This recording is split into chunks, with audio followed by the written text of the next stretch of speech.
Hello friends, स्वागत है आपके अपने यूट्यूब चैनल गायत्री ऑफिशियल में। आपका एसएसबी कांस्टेबल ड्राइवर के कैंडिडेट्स के लिए स्पेशली हम पढ़ रहे हैं मैथ्स एसएसबी ड्राइवर। देखिए, हमारे जो ड्राइवर के कैंडिडेट्स हैं उनके साथ क्या प्रॉब्लम है कि काफी समय से टच में नहीं है पढ़ाई के और बहुत ज्यादा टेंशन में। ड्राइविंग तो बहुत अच्छी है लेकिन कि सर मैथ नहीं आता। बिल्कुल आएगा। देखिए, हम लोग हमारा चैप्टर है लेसे मैसेपे एलसीएम और एचसीएफ हम पढ़ रहे हैं और उसी को आगे बढ़ाते हैं। यहाँ पर कुछ और एडवांस क्वेश्चंस आपके लिए करते हैं।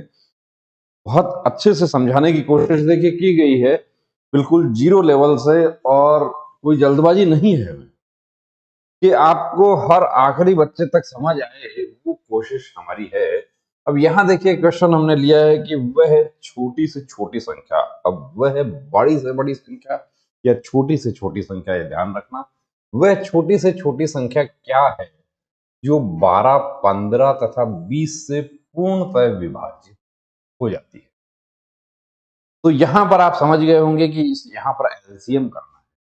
तो 12, 15 और 20 का आप एलसीएम कर देंगे। अब एलसीएम करने के लिए एक तो मैंने आपको गुणनखंड विधि बताया, दूसरा मैंने बताया कि सबसे बड़ी संख्या जो है उसको उठा लेते हैं, फिर उसमें चेक करते हैं कि अब 12 का भाग नहीं जा रहा, 15 का भी नहीं जा रहा, तो इसका पहाड़ा लिखना शुरू कर देते हैं, यानी इसके गुणज जो है वो लिखने शुरू कर देते हैं। 20 एकम 20, 20 तो 40, 40 में भी नहीं गया, 20 3 60, 60 जैसे ही हुआ तो 60 में क्या है कि 15 4 60 और 12 5 60, तो वो एलसीएम क्या हो गया, 60 हो गया।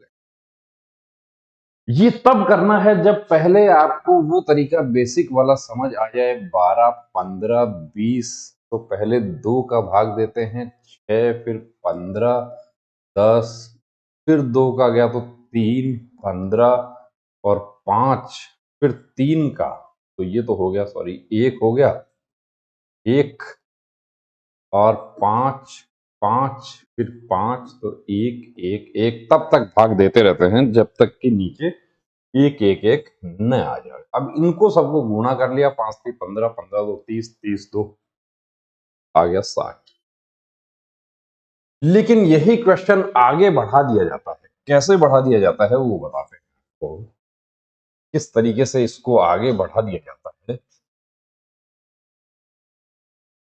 पूर्णतः विभाजित होती है तथा पूर्ण वर्ग भी है। अब पूर्ण वर्ग भी है, ये आप लोग क्या करते हैं, यहां तक आप नहीं जाते हैं, यहां तक नहीं पढ़ते हैं। आप सिर्फ 12 15 20 60 जैसे ही आया आपने 60 उत्तर कर दिया, और ए बी सी डी के जो विकल्प होंगे उसमें 60 लिखा रहेगा, आप 60 आंसर करके आगे बढ़ जाएंगे। आप नहीं पढ़ेंगे कि पूर्ण वर्ग। अब पूर्ण वर्ग क्या है, तो यहां हमने देखा कि देखिए 2 का तो जोड़ा बना हुआ है। पूर्ण वर्ग की यदि बात करें तो 2 का जोड़ा बना हुआ है, 3 का भी हमें जोड़ा चाहिए और 5 का भी जोड़ा चाहिए। तो इसका मतलब ये जो 60 है इसको हम किससे गुणा कर दें, ये जो एलसीएम जो 60 आया था उसको हम किससे गुणा कर दें, कौन से दो और अंक हमें उठाने हैं, 3 और 5 उठाने हैं। 5 3 15 से इसको गुणा कर दे, 15 6 90, 900 क्या हो गया, पूर्ण वर्ग संख्या हो गई। यदि यहां पर आपको कहता है कि पूर्ण घन संख्या की बात करता, तो हमें 1 2 और चाहिए, और 2 5 और चाहिए, और 2 ही 3 और चाहिए। इस तरीके से हम उसको सॉल्व कर सकते हैं। घन आपको जनरली कम पूछता है, आपको ये पूर्ण वर्ग जो है ये पूछ लेता है, तो पहले गुणनखंड विधि से उसका लैसेपे कर लें, फिर यहां देख लें कि किसका जोड़ा नहीं है, किसका जोड़ा नहीं है उससे गुणा कर देंगे। अब आगे देखिए, एक क्वेश्चन और लिया आपके लिए। ये 3 अलग अलग बर्तन जो है वो हैं, 3 अलग अलग बर्तनों में दूध की मात्रा 145, 203 और 377 लीटर। ऐसे एक माप की अधिकतम क्षमता क्या होगी, यानी ऐसा एक माप चाहिए जिसमें जो तीनों के दूध को बराबर नाप सके, यानी दूध को नाप सके और कोई भी दूध, थोड़ा बहुत भी दूध जो बचे नहीं, शेष नहीं बचे। तो यहां हमने क्या करना है, ये 145, 203 और 377 का हमें HCF करना है, यानी कि मैस एफआई करना है। अब इस सवाल को भी आगे बढ़ा देते हैं हम लोग।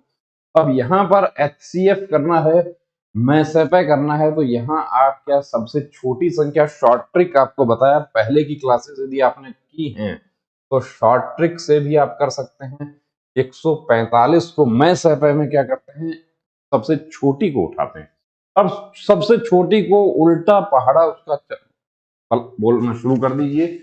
उल्टे पहाड़े का मतलब है कि इसमें 2 का भाग नहीं जा रहा, इसमें 3 का भी नहीं जा रहा, इसमें 4, इसमें 5 का भाग जा रहा है, तो इसमें 5 का भाग जा रहा है। 29, 5, 145 और 1, 145 एकम 145, 29, 5, 145।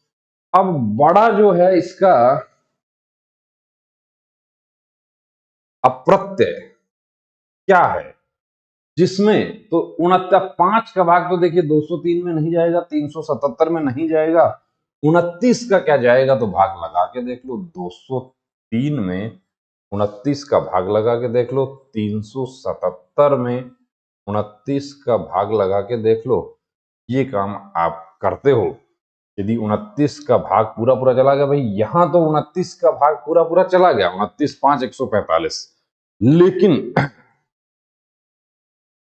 आगे वाली जो संख्या है, क्या उसमें भी 29 का भाग पूरा पूरा जा रहा है, तो वो उसको हम चेक कर लेते हैं। 29 का भाग बिल्कुल जा रहा है। 29, 7, 203 होता है। 29, 7, 203 होता है। इसका मतलब यहां भी 7 बार पूरा पूरा भाग चला गया। और 29 इसको करते हो तो 13, 9, 117, 29, 13, 13, 9, 117, 7 बच गया कितना, 11, 13, 2, 26 और 11, 37, ये पूरा पूरा चला गया। इसका मतलब क्या हुआ कि ये जो 29 है, ये जो चुटकियों में मैस एफआई करने का जो तरीका आपको बताया, ये आपको तब समझ आएगा जब आपने पहले की क्लासेस आपने देखी। यदि ये तरीका नहीं आपको समझ आया तो आपको मैंने दूसरा तरीका बताया कि इनमें सबसे बड़ी जो संख्या है वो उठा लेंगे, 377। अब इसमें 203, उससे 2 नंबर वाली संख्या का भाग देंगे, 203, 1, 203, बच गया कितना, 4 बच गया, और 7, 7 का 7 बच गया, 203। टेढ़ा भाग विधि, इस तरीके से भाग देते हुए चले जाएंगे। 174 बच गया, सॉरी। अब 174 एकम 174, तो ये 9 बच गया और ये 2 बच गया। और 174 जो है उसमें 29, 6, 3, 18, 9, 6, 54, 6 बार 174 पूरा पूरा भाग चला गया। इसका ध्यान नहीं रखना है, हमें सिर्फ ये देखना है कि किसका भाग चला गया। जिसका भाग चला गया वो, तो 203 और 377 का मैसेज है क्या हो गया, 29 हो गया। 29 और 145 को चेक कर लो, 29 में 5 बार भाग जा रहा है, तो इसका मतलब इनका मैसेज है क्या आ गया, 29। यानी वो माप कितने लीटर का होगा, वो 29 लीटर का वो माप होगा जो सभी दूध को बराबर नाप देगा। लेकिन इसी सवाल को आगे बढ़ा के पूछ लिया जाता है कई बार कि ऐसे कितने डिब्बे होंगे जिनमें वो दूध पूरा पूरा भर जाए। अधिकतम माप वाले कितने डिब्बे होंगे जिनमें वो दूध पूरा पूरा भर जाए। वो पूरा पूरा भर जाए उसके लिए हमें क्या करना है कि ये जो दी हुई संख्याएं हैं इनका मैसेपे कर लिया 29। अब संख्याएं क्या है, 145 है, 203 है और 377 है।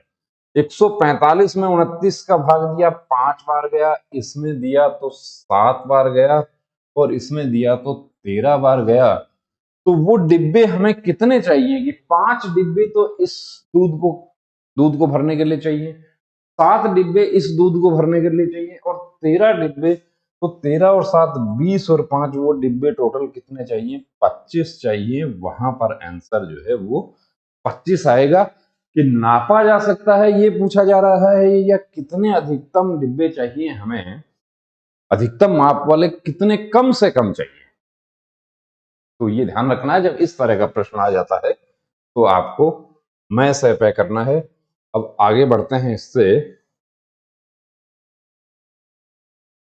घंटियों वाले या ट्रैफिक लाइट्स वाले ऐसे सवाल आपके आते हैं तो उसमें लैसेपे करना है कि यहां पूछा है कि 4 घंटियां 8, 10, 12, 15 सेकंड के अंतराल पर बजती हैं। यदि वे प्रातः 8 बजे, 9 बजे, 10 बजे या वे अभी एक साथ बजी हैं तो पुनः कितनी देर बाद एक साथ बजेंगी? तो आपको क्या करना है, 8, 10, 12, 15 इसका आपको एलसीएम कर देना। 8, 10, 12, 15 इसका एलसीएम करोगे तो 12, 15। अब देखिए 15 सबसे बड़ी संख्या है, वो 2 का 3 का भाग देने वाला तरीका जो है उसको छोड़िए, थोड़ा प्रैक्टिस कीजिए, कोशिश कीजिए। 15, 15 में 8, 10, 12 किसी का भाग नहीं जा रहा है। 15 2 30, 30 में सिर्फ 10 का गया है, 12 और 8 फिर बच गए। तो 15 को क्या किया कि डायरेक्ट ही 15 को 8 से हम गुणा कर लें, 15, 8, 120। अब 120 में क्या हुआ, 15 का भी गया, 10 का भी गया, 12 का भी गया, तो वो एलसीएम हमारा क्या आ गया, 120। अब 120 क्या है, 120 है सेकंड।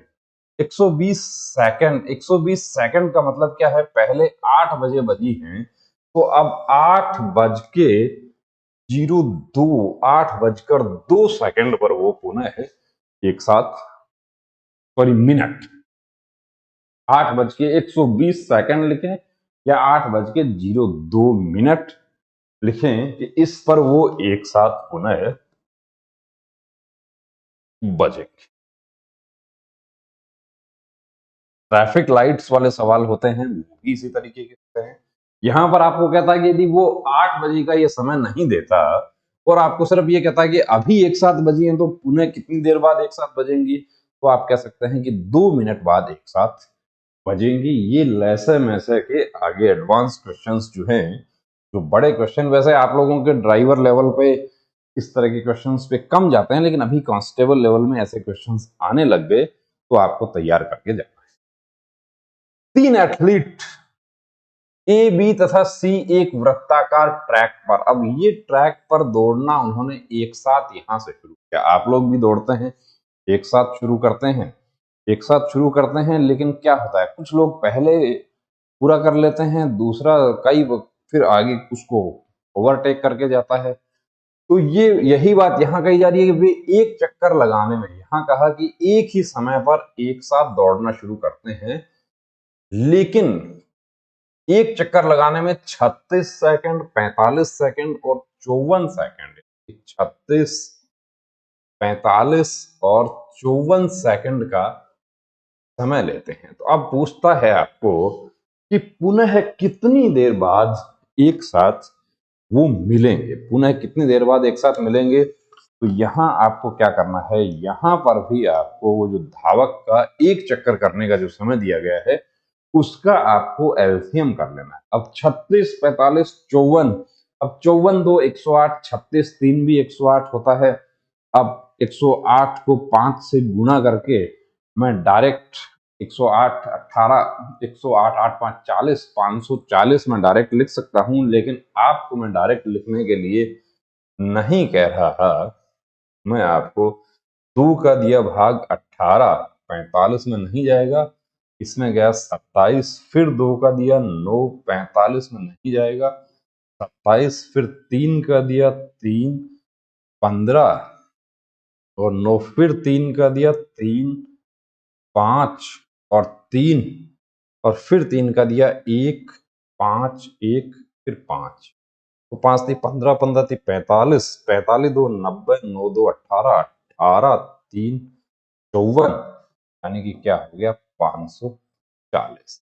540 क्या है, सेकंड है। 540 सेकंड है। 540 सेकंड के मिनट बनाओगे तो क्या हुआ, 9 6 24, 9 मिनट बाद क्या, वो दौड़ रहे हैं, दौड़ते दौड़ते वो 9 मिनट बाद ऐसी स्थिति आएगी कि वो यहां से दौड़ना शुरू किया था तो वापस एक बार फिर वो 9 मिनट बाद यहां पर एक साथ हो जाएगी, फिर चक्कर लगना शुरू हो जाएगा।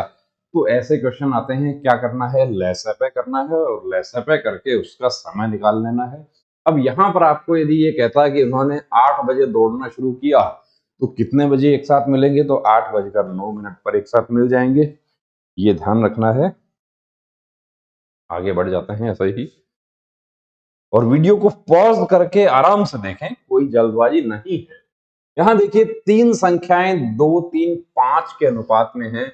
यदि उनका मैं सैप 8 है, अब मैं सैप 8 है, अनुपात कैसे बना?